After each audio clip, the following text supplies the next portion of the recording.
शानदार नारा लगाएंगे। मैं बोलूंगा बाबा साहब अम्बेडकर, आप बोलना अमर रहे अमर रहे। बोलेंगे क्या? बाबा साहब अम्बेडकर, देखो उधर से नहीं बोल रहे, बोलना है बाबा साहब अम्बेडकर। थोड़ा और जोर से बोलना, बाबा साहब अम्बेडकर। सबको बहुत बहुत धन्यवाद, सबको जय भीम, जय Bhim. All India scheduled caste and scheduled tribes railway employees association की ये सेंट्रल एग्जीक्यूटिव कमेटी की जो बैठक और एक राष्ट्रीय अधिवेशन जो नागपुर में हो रहा है, उस अधिवेशन के लिए मुझे आमंत्रित किया था सुबह के लिए, लेकिन आपको सबको पता है कि आज संसद का सत्र शुरू हुआ, तो मैं संसदीय कार्य मंत्री के नाते भी हमारी जो ड्यूटी बनती है, प्रधानमंत्री जी को रिसीव करना, उसके बाद एक प्रेस कॉन्फ्रेंस होती है, फिर एक मीटिंग होती है, और फिर संसद का जब सत्र शुरू होता है तो सभी को वहाँ उपस्थित रहना होता है। इसलिए मैंने BL बैरवा जी और अशोक जी से कहा था कि मैं आऊँगा जरूर 25 को, और मैं आ गया। और मुझे खुशी है कि आप इतनी बड़ी संख्या में, अभी शाम को भी इतनी बड़ी संख्या में बैठे हैं, इसलिए बाबा साहब की फौज तो बड़ी खड़ी हो गई है। बाबा साहब अम्बेडकर, ये नारे बीच बीच में आपको मैं लगाता रहूंगा, ठीक है ना? मेरा भाषण इसी से आसपास रहेगा। आज संविधान दिवस मनाने के लिए हम आज दिल्ली में करीब पद यात्रा की थी हमने, माई भारत बैनर के तले। मैं भी उसमें था। 8 बजे शुरू हुई। हमने मेजर ध्यानचंद स्टेडियम से शुरू की थी, और उसके बाद हम इंडिया गेट तक गए, और उसमें कई मंत्री भी थे और बहुत बड़ी संख्या में युवा भी थे। वहां भी बाबा साहब के नारे लग रहे थे, यही नारा, बाबा साहब अम्बेडकर। हाँ, उसमें नारा था, ये शानदार नारा था। बाबा साहब कर्तव्य पथ पे गूंज रहे थे जी, बाबा साहब कर्तव्य पथ पे गूंज रहे थे, बाबा साहब अम्बेडकर।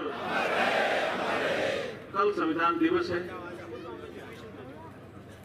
और संविधान दिवस के अवसर पर आप केंद्रीय वार्षिक अधिवेशन कर रहे हैं, इसलिए आपको बधाई भी। BL बैरवा जी राष्ट्रीय अध्यक्ष, हमारे अशोक कुमार जी जो राष्ट्रीय महामंत्री है, आपकी जोड़ी भी शानदार है। इस जोड़ी के लिए भी जोरदार बधाई देते हैं।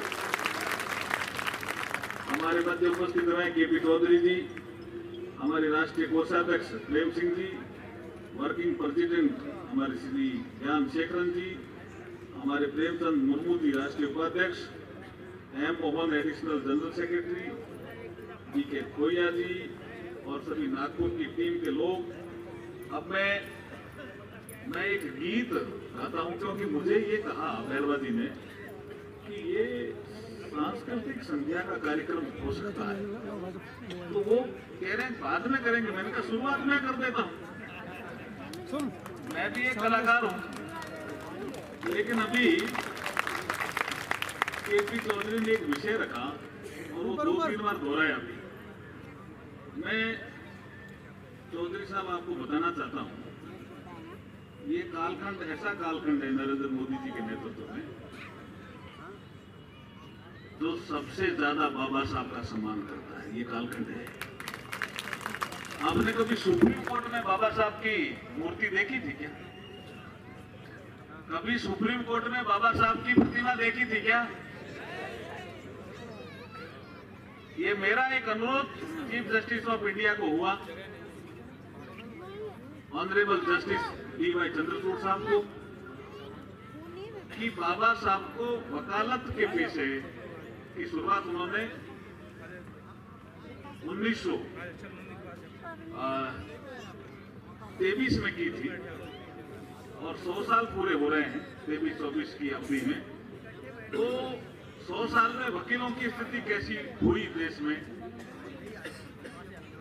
वकीलों का काम कैसा चला, कैसे उन्होंने संविधान की रक्षा की, बाबा साहब ने कौन कौन से केस लड़े, अगर बाबा साहब की एक मूर्ति जो सुप्रीम कोर्ट की प्रिंसिपल बेंच है, जिसमें honourable chief justice of India और 2 दूसरे जज परमानेंटली बैठते हैं, उनको देखते हुए हुए, तो ये सुप्रीम कोर्ट की भी शोभा होगी और बाबा साहब की वकील के भेष में, वकील के वेशभूषा में कोई मूर्ति नहीं है देश में, तो एक बहुत बड़ा काम हो जाएगा। मेरी बात को उन्होंने माना और जो बड़ा लॉन है सुप्रीम कोर्ट में, वहां पे बाबा साहब की एक आदम प्रतिमा लगी, जिसका उद्घाटन राष्ट्रपति जी ने किया।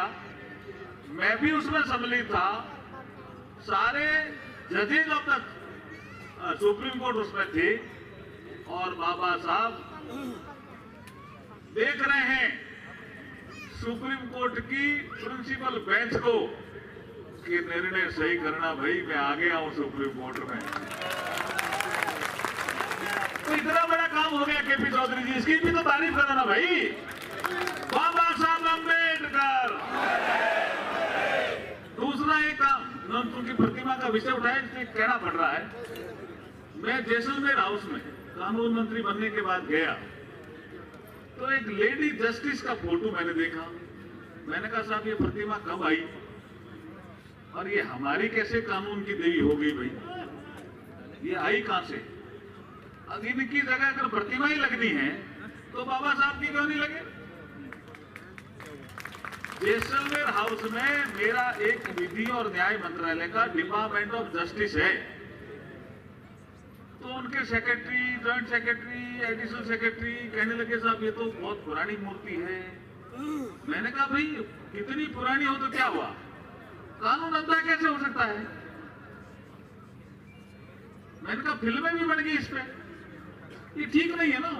जजेज भी संविधान देख करके फैसला करते हैं या आईपीसी, सीआरपीसी या सीपीसी देख करके फैसला करते हैं या कोई कानून देख करके फैसला करते हैं। एडवोकेट भी आर्ग्यूमेंट करते हैं तो पढ़ करके ही करते हैं, अंधा कैसे हो सकता है?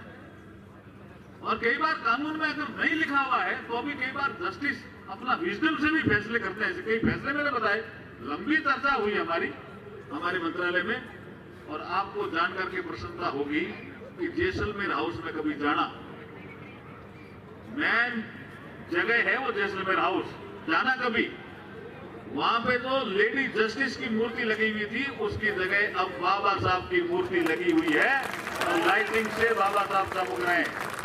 बाबा साहब अम्बेडकर, बाबा साहब अम्बेडकर। इसलिए ये जो कालखंड है, ये शानदार कालखंड है। अब ये इसको संविधान दिवस का भी विषय बता देता हूं। केपी चौधरी जी का एक LIC का फंक्शन था, उसमें मैंने बहुत डिटेल में बताया था, इतना डिटेल का आज समय नहीं है। लेकिन 2015 से पहले कब संविधान दिवस था भी बताओ? इस देश में एक कानून दिवस के रूप में इसको लोग मनाते थे। एक छोटा सा कार्यक्रम सुप्रीम कोर्ट में होता था, उसके अलावा कभी किसी हाईकोर्ट में हो गया तो हो गया, नहीं तो कौन, जनता कहां जुड़ी थी? 2015 डेट आप लिख लो, 19 नवंबर 2015 को सामाजिक न्याय और अधिकारिता मंत्रालय भारत सरकार ने एक आदेश जारी किया कि बाबा साहब अम्बेडकर की 125वीं जयंती है, ये वर्ष बाबा साहब की जयंती का वर्ष है, 125वीं जयंती का, और इसलिए नरेंद्र मोदी जी के नेतृत्व में तो सरकार चल रही है, उसने निर्णय लिया कि आगे से प्रतिवर्ष 26 नवंबर संविधान दिवस के रूप में मनाया जाएगा। इतना बड़ा निर्णय लिया भाई बाबा साहब अम्बेडकर, बाबा साहब अम्बेडकर। तो ये सब काम हो रहे हैं। अभी आपके all India schedule caste and schedule tribe railway employees association के 2-3 मुद्दे आए। कल मैंने रेल मंत्री जी से रात को चर्चा की थी किसी कारण से। मैंने कहा आप जा रहे हो ना, कितने बजे जा रहे हो?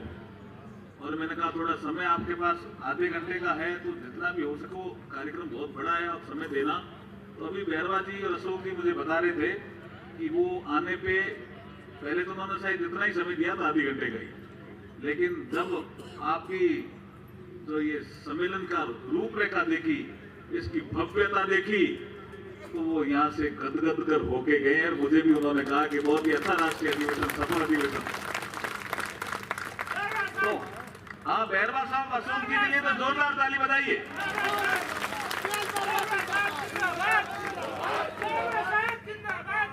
और अश्विनी वैष्णव साहब के लिए भी जोरदार ताली बजा दीजिए। और यहाँ के एमपी और केंद्रीय सड़क परिवहन मंत्री हमारे नितिन गडकरी जी ने भी जो संदेश भेजा, उनके लिए भी जोरदार ताली बजा दीजिए। मन साफ है तभी तो संदेश भेजा भाई। सब लोग मिलकर के एक प्रयास करेंगे कि आपकी जो 2-3 छोटी मोटी डिमांड है। मेरे घर पे जब चेयरमैन रेलवे बोर्ड का कार्यक्रम था, तब भी हम खाना खा रहे थे, तो आप साथ ही बैठे थे और आप भी साथ थे। रेल मंत्री जी ने हाँ की है, और मैं आपको इस मंच से विश्वास दिलाता हूं कि आपके 1-2 काम तो जल्दी ही मैं पूरे करवा करके ही दम लूंगा।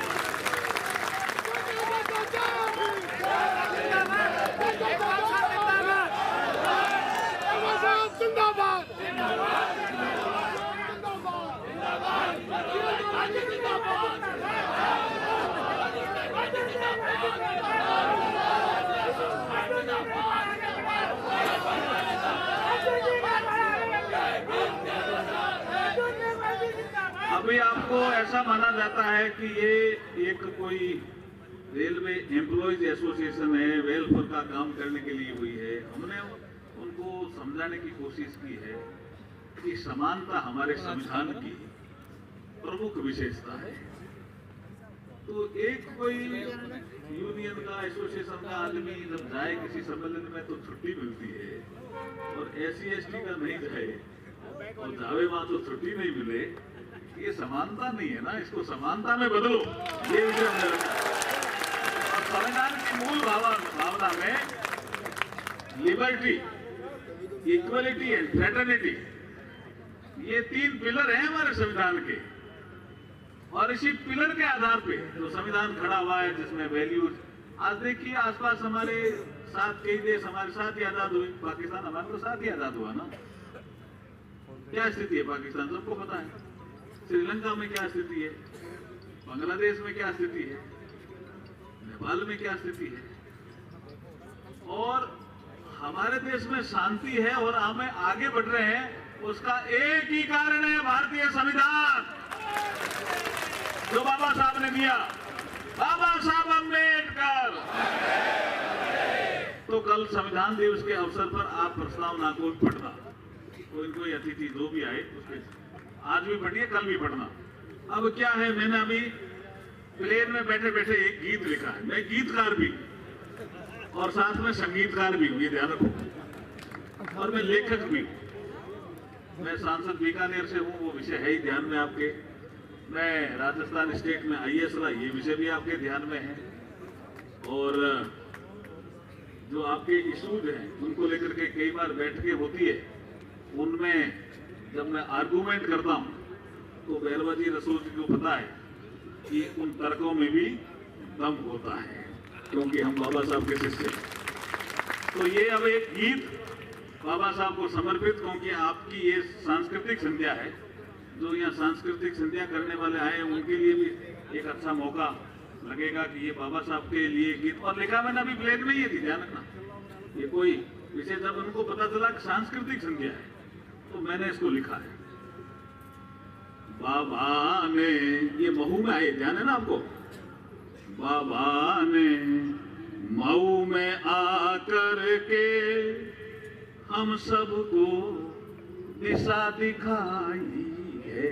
दिखाई कि नहीं दिखाई, बताओ भाई, जोरदार ताली बजाओ भाई। इसके लिए क्या कर रहे हो आप। बाबा ने महू में आकर के हम सबको दिशा दिखाई है। हम पड़े थे सोच और चिंतन में, पढ़े थे ना भाई बाबा आने से पहले। हम पड़े थे सोच और चिंतन में, आगे हमें कैसे बढ़ना है, आगे हमें कैसे बढ़ना है। बाबा ने संविधान बना करके, बाबा ने संविधान बना करके हमें अधिकार दिलाए हैं। बाबा ने संविधान बना करके हमें अधिकार दिलाए ना, नहीं दिलाए भाई। आज हम जो सम्मेलन कर रहे हैं, बाबा साहब ने 14 से लेकर 18 तक जो समानता का अधिकार है, उसमें कहा आगे से कोई भेदभाव नहीं होगा। आर्टिकल 17 के द्वारा उन्होंने कहा आगे से इस देश में कोई अनटचेबिलिटी नहीं होगी। ये अधिकार है कि नहीं भाई, बताओ मेरे को। व्यक्ति की गरिमा, एकता, अखंडता, ये सब अधिकार बाबा ने दिलाए हमें। इसे बाबा साहब अम्बेडकर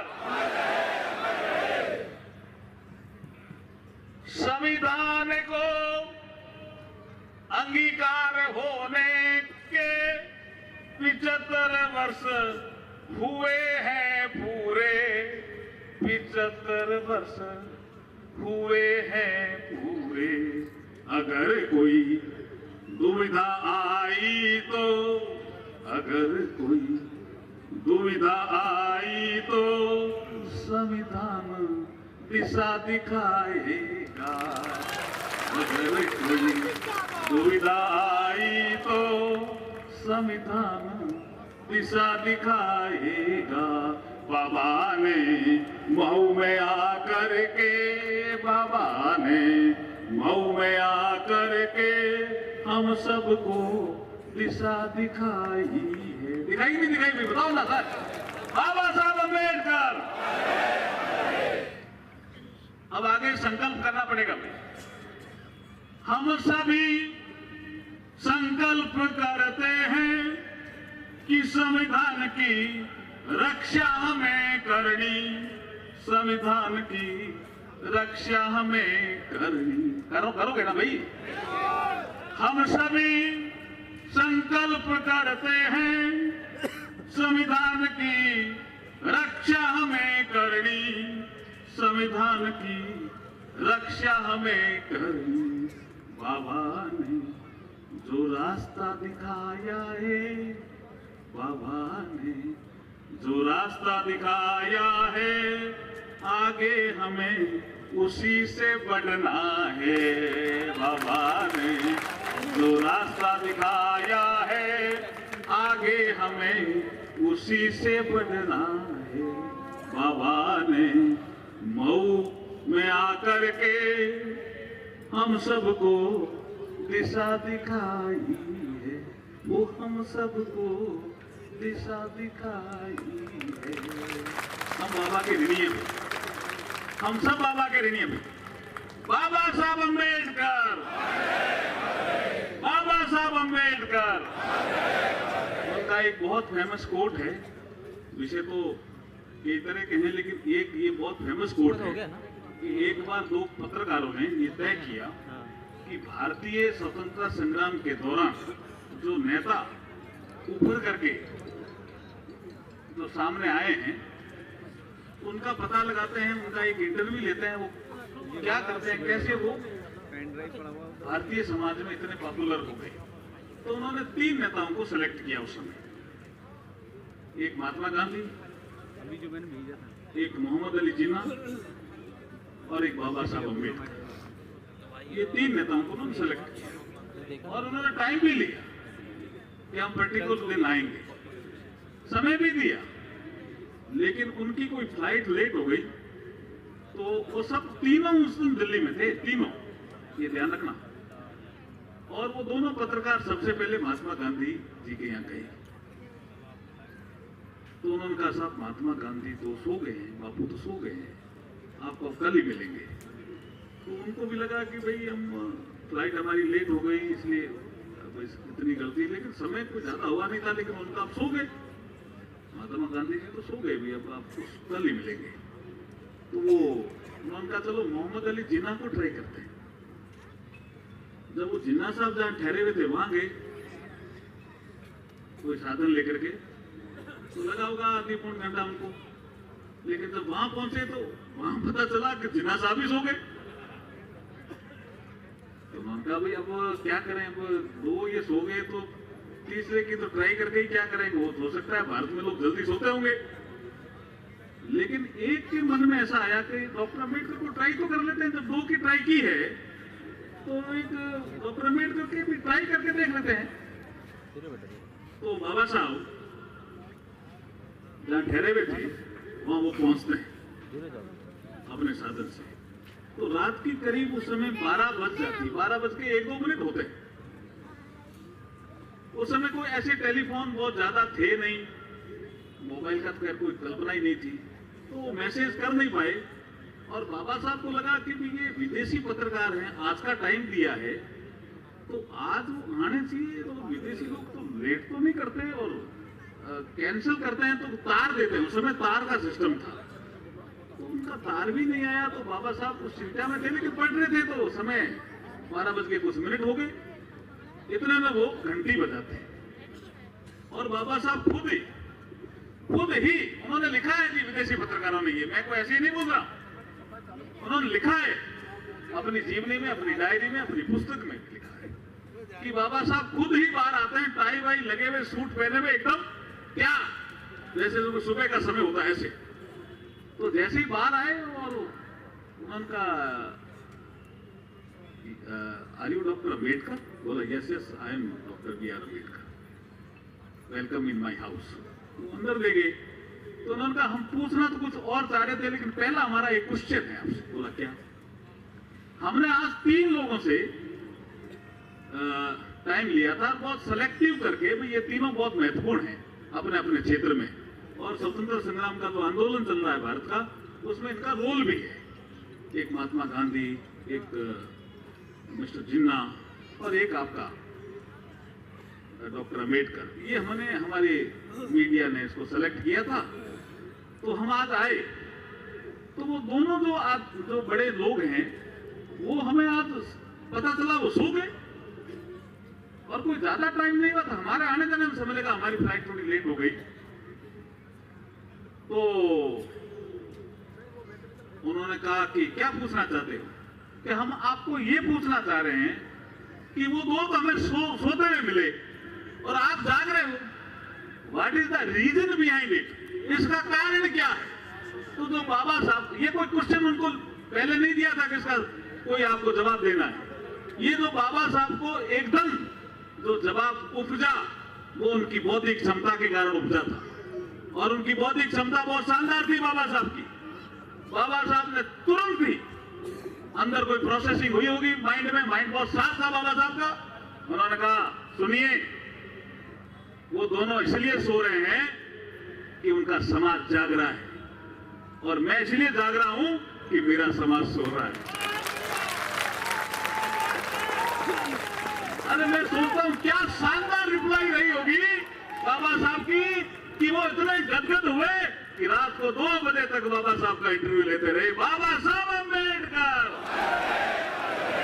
बाबा साहब अम्बेडकर।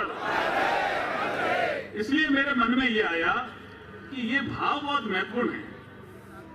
बाबा ने महू में आकर के हम सबको दिशा दिखाई है। बाबा ने महू में आकर के हम सबको दिशा दिखाई है। और दिशा दिखाई सर, ऐसी दिशा दिखाई, पूरे देश को दिखाई, हम सबको भी दिखाई। देखिए एक वाक्य और मैं आपको कहना चाहता हूँ, कई बार वो कई लोगों के ध्यान में नहीं रहता है, लेकिन मैं अभी समय है थोड़ा 5-7 मिनट का तो कह देता हूँ। बाबा साहब को बॉम्बे से संविधान सभा में जाना था, लेकिन बॉम्बे से संविधान सभा में नहीं जा सके। कुछ लोगों ने कुछ और ढंग से लिखा है इसको, लेकिन मैंने जो अध्ययन किया मैं बाद में, हम किशोर भगवाना जी, हम एक किताब लिख रहे हैं, उसमें शायद कुछ आपको नए तथ्य देंगे, तो वाकई हमें पता चल गया तथ्य क्या थे।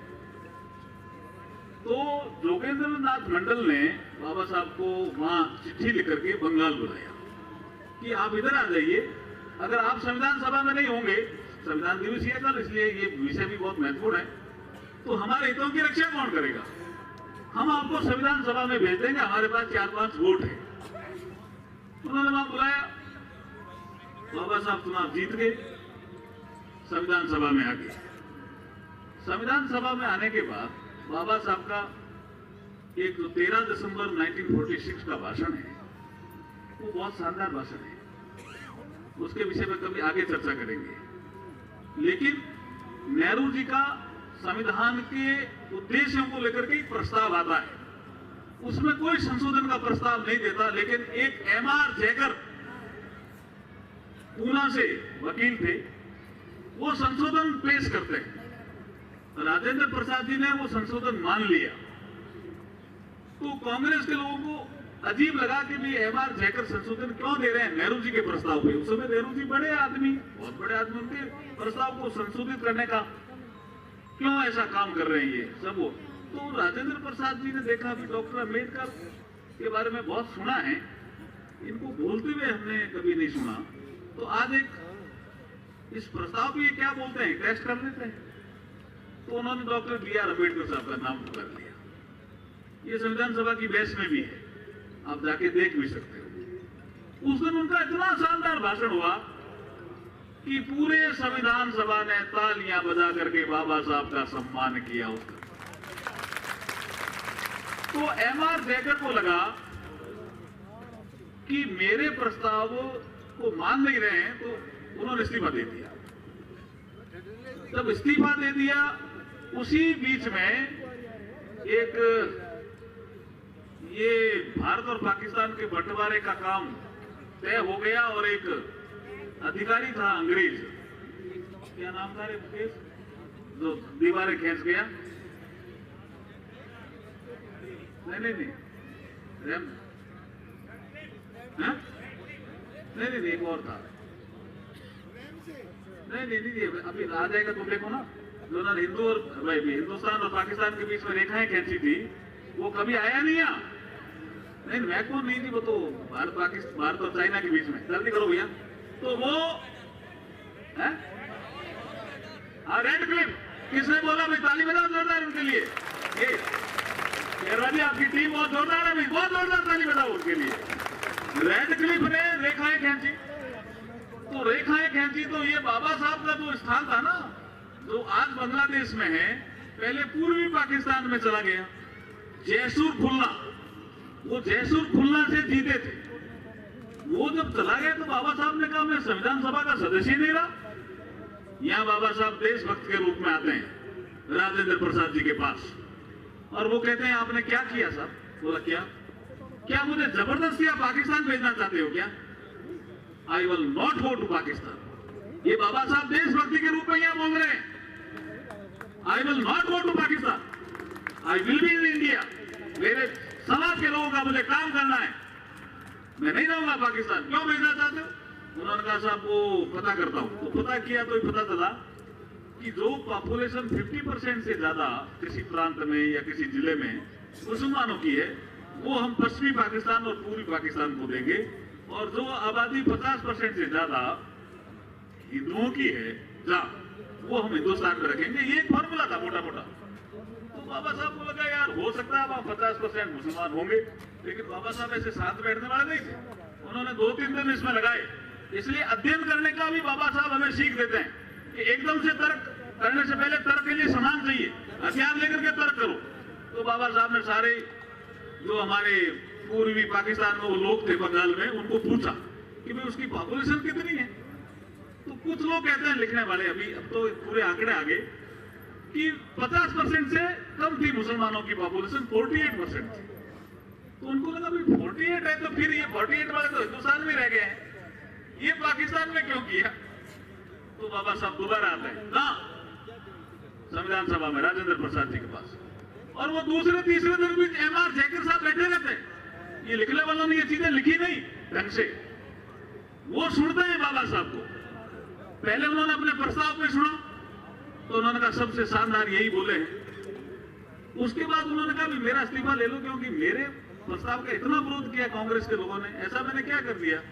मैंने यही तो प्रस्ताव रखा था ना कि मुस्लिम लीग के लोग आ जाएं और प्रिंसली स्टेट के प्रतिनिधि आ जाएं संविधान सभा में, उसके बाद चर्चा करो उद्देश्य में, तो ठीक है, इसमें क्या गलत है? ऐसा देश का बंटवारा तो हुआ नहीं था, मैंने गलत ऐसा किया, लेकिन उसको सबसे अच्छा डॉक्टर अम्बेडकर ने मेरी बात को समर्थन किया, कुछ नेहरू जी की बात को समर्थन किया, एक समालोचना थी। तो उन्होंने कहा मेरा इस्तीफा ले लो, मैं नहीं।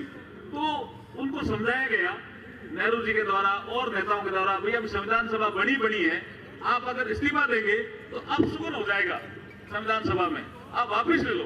तो वो वापिस लेने के लिए आए थे, लेकिन जैसे डॉक्टर अम्बेडकर घुसे तो उन्होंने देखा ये डॉक्टर अम्बेडकर वापिस क्यों आए हैं, इनका तो शायद कोई कह राजस्थान चला गया, पाकिस्तान में, पूरी पाकिस्तान में। उन्होंने कहा राजेंद्र प्रसाद जी मैंने पूरा पता किया है, मेरे साथ ज्यादती हुई है। बोला क्या? वहां पॉपुलेशन जयसूर खुलना में 48% से नीचे है, कोई कह रहा 45% है, लेकिन मेरे को पक्का आंकड़ा मिल गया है। वहां कोई ICS ऑफिसर है, उसने कहा है कि 48% से 100% नीचे मेरे पास डेटा है। तो जब वो 50% से ज्यादा है ही नहीं, तो वो स्थान, मेरा जो निर्वाचित स्थान है, मुझे वो पाकिस्तान में डाल दिया, तो मैं जो हिंदुस्तान की संविधान सभा है उसका संविधान सभा का सदस्य नहीं रहूंगा, तो मैं मेरे जो लोग हैं उनके हितों की रक्षा कैसे करूंगा? और मैं I will not go to Pakistan again, I am telling you. तो वो सुन रहे थे एमआर देकर बैठे बैठे, उन्होंने कहा मैं ये इस्तीफा वापस नहीं लेता।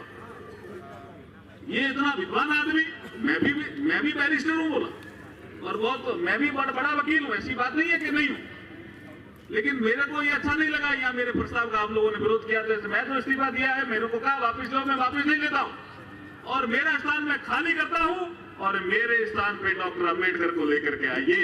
इसलिए वो पूना से निर्वाचित होकर के गए भाई साहब, ऐसे ही नहीं गए, कितना षड्यंत्र रचा गया था जी। और जैसे ही वो संविधान सभा में आ गए, उसके बाद कुछ लोग कुछ ही कहते हैं कि उन्होंने बना दिया संविधान सभा में, उन्होंने बना दिया ड्राफ्टिंग कमेटी का चेयरमैन। ऐसा नहीं है जी। नेहरू जी ने एक पत्र लिखा, वो मद्रास में थे ना, क्या नाम था उनको, पत्र लिखा जो अंग्रेज एक थे ना, एक संविधान विशेषज्ञ, एक बड़े संविधान विशेषज्ञ थे। नेहरू जी ने एक पत्र लिखा कि हमारा देश का एक संविधान बनने वाला है। आइवर जेनिंग को एक पत्र लिखा नेहरू जी ने कि हमारे देश का एक संविधान बनने वाला है, इसलिए आप हमारे देश का संविधान बनाने के लिए भारत में आइए, हिंदुस्तान में आइए और हमारी सेवाएं दीजिए, क्योंकि आप एक्सपर्ट हो संविधान बनाने के लिए। वो उन दोनों मद्रास में थे, कोई लेक्चर देने के आए हुए थे। उन्होंने इन राइटिंग लेटर देकर के लिखा नेहरू जी को कि आप क्या कर रहे हो भाई नेहरू जी, क्या कि मेरे से ज्यादा विद्वान आपके देश में डॉक्टर अम्बेडकर है ना, संविधान बनाना है तो उससे बना लो भाई।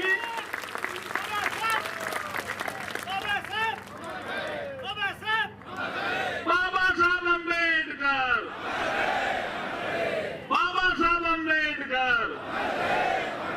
फिर उसके बाद नानक चंद्र रतूल लिखते हैं कि इसका प्रस्ताव आया, फिर कुछ लोग कवर अप करते हैं कि शायद गांधी जी ने कहा, ये नहीं कहा, वो आइवर जेनिस का ही विषय भाई, वो कंफर्म कर लेना कुछ लोग भाई।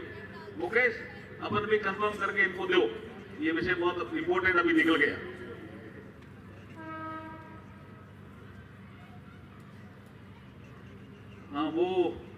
हाँ एक चिट्ठी और मिली है हमें, ये चिट्ठी मिली है, ये है एडविना माउंटबेटन की एक लेटर है जो डॉक्टर अम्बेडकर को लिखा है,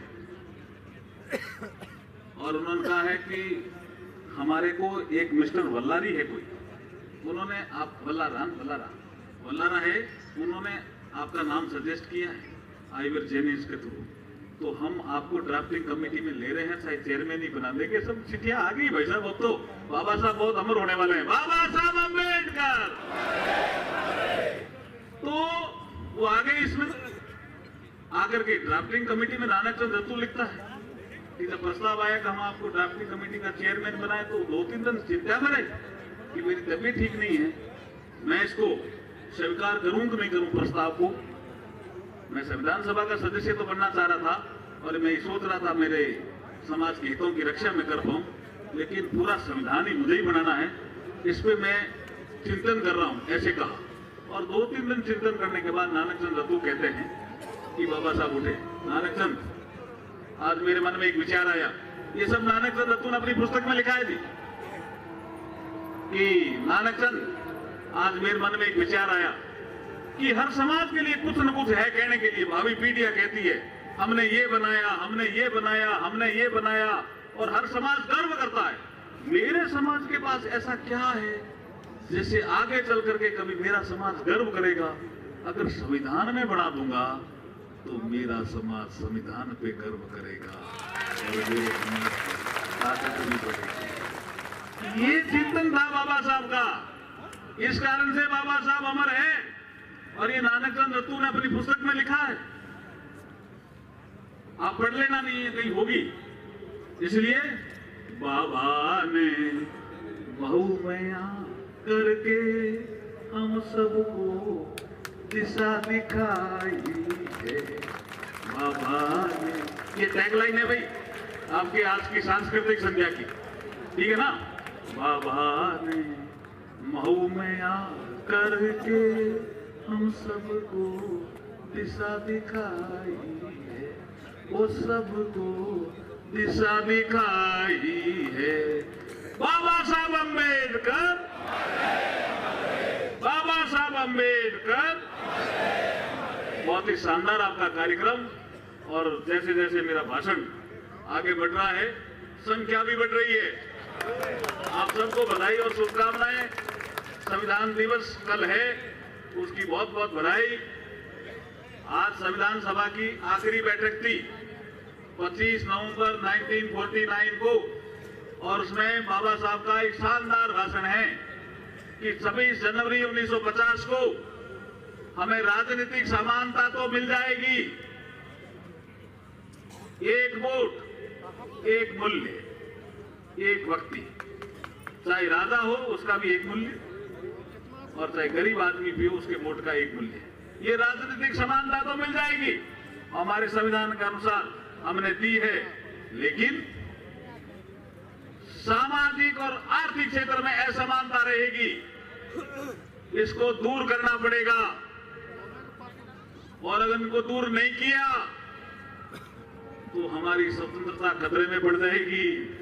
ये बाबा साहब ने उस समय भी चेतावनी दी थी। वो दिन था 25 नवंबर 1949। आज उस दिन को 75 साल पूरे हो गए हैं, और जो असमानता नजर आ रही थी उसको काफी कुछ दूर करने का काम नरेंद्र मोदी जी ने किया है। ये बात चाहे पंच तीर्थ के माध्यम से आप समझ सकते हो, लेकिन अगर मैं गांव का आदमी, मैं सोचता हूं एक गांव में लाइट और एक गांव में लाइट नहीं है, समानता। एक घर कच्चा गांव में, एक घर पक्का, ये समानता। एक घर में टॉयलेट, दूसरे घर में टॉयलेट नहीं, ये असमानता थी। और इस असमानता को दूर करने का काम नरेंद्र मोदी जी ने किया, क्योंकि बाबा ने जो आने वाली सरकारें थी उनको दिशा दिखाई थी। इसलिए फिर कह रहा हूं, बाबा ने मऊ में आकर के हम सबको दिशा दिखाई है। बाबा ने मऊ में आकर के हम सबको दिशा दिखाई है। बाबा साहब अम्बेडकर, बाबा साहब अम्बेडकर। मेहरबान जी, अशोक जी, आपका बहुत शानदार फंक्शन, मैं भी बहुत प्रसन्न हूं, और हो सकता है आज शाम को अभी मुझे रेल मंत्री जी मिलेंगे, आपकी जो एक दो डिमांड है मैं सोचता हूं रात को ही पूरी कराने का प्रयास करेंगे। बोले भारत माता की।